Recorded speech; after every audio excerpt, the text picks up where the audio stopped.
2025 সালের শুরু থেকেই হোয়াইট হাউসের চার দেয়ালের ভেতর নিবিড়ভাবে চলছে যুক্তরাষ্ট্রকে স্বয়ংসম্পূর্ণ করার পরিকল্পনা। প্রেসিডেন্ট ট্রাম্পের মেক আমেরিকা গ্রেট অ্যাগেইন দর্শন বাস্তবায়নে কোনো ছাড় দিতে নারাজ ওয়াশিংটন। এরই ধারাবাহিকতায় বিদেশি পণ্যের উপর উচ্চ শুল্ক আরোপ, অভিবাসীদের দেশছাড়া করার উদ্যোগ, এমনকি বিভিন্ন দেশের স্বাস্থ্য সহায়তা স্থগিত রাখার মতো একাধিক বিতর্কিত সিদ্ধান্ত নিয়েছে ট্রাম্প প্রশাসন। তবে এসব আগ্রাসী পদক্ষেপ শেষ পর্যন্ত কতটা কার্যকর হবে তা নিয়ে অর্থনৈতিক ও কূটনৈতিক মহলে বাড়ছে সংশয়। এই সংশয়ের মূল কারণই হলো বৈশ্বিক অর্থনীতি ও অভিবাসী শ্রমশক্তির ওপর যুক্তরাষ্ট্রের গভীর নির্ভরতা। বাস্তবতা বলছে, বিশ্ব যেমন যুক্তরাষ্ট্রের উপর নির্ভরশীল, যুক্তরাষ্ট্রও তেমনি বিশ্বের উপর নির্ভর করে। এই পারস্পরিক নির্ভরতা ভাঙলে ক্ষতি শুরু হবে কেন্দ্র থেকেই।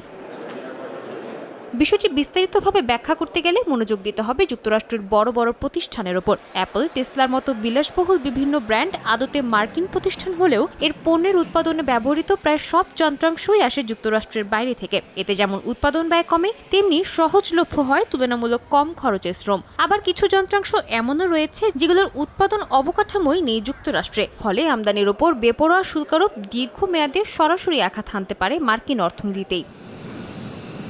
এছাড়া আমদানি রফতানি কমলে ডলারের বাজারেও প্রভাব পড়বে। বৈশ্বিক বাজারে ডলারের অবাধ চাহিদা এবং আন্তর্জাতিক বাণিজ্যের মাধ্যমেই দীর্ঘদিন ধরে যুক্তরাষ্ট্র তুলনামূলকভাবে মুদ্রাস্ফীতি মুক্ত থেকেছে। শুল্ক আরোপ বাড়লে যখন বৈশ্বিক বাণিজ্যে ডলারের প্রবাহ কমবে, তখন তার প্রতিফলন ঘটবে দেশীয় বাজারে। এর পাশাপাশি অভিবাসন বিরোধী কঠোর নীতির কারণে একদিকে যেমন অভিজ্ঞ কর্মী হারাচ্ছে মার্কিন প্রতিষ্ঠানগুলো, অন্যদিকে হারাচ্ছে স্বল্প মূল্যের শ্রমশক্তিও। এর ফলে ছোট বড় বহু প্রতিষ্ঠানে তৈরি হচ্ছে শ্রমিক সংকট, যা উৎপাদন ও সেবা খাতে নেতিবাচকভাবে প্রভাব ফেলছে।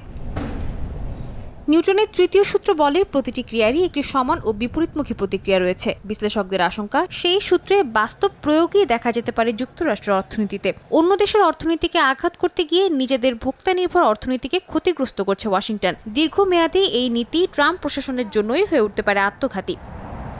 সাদিয়া তাসনিম, সময় সংবাদ।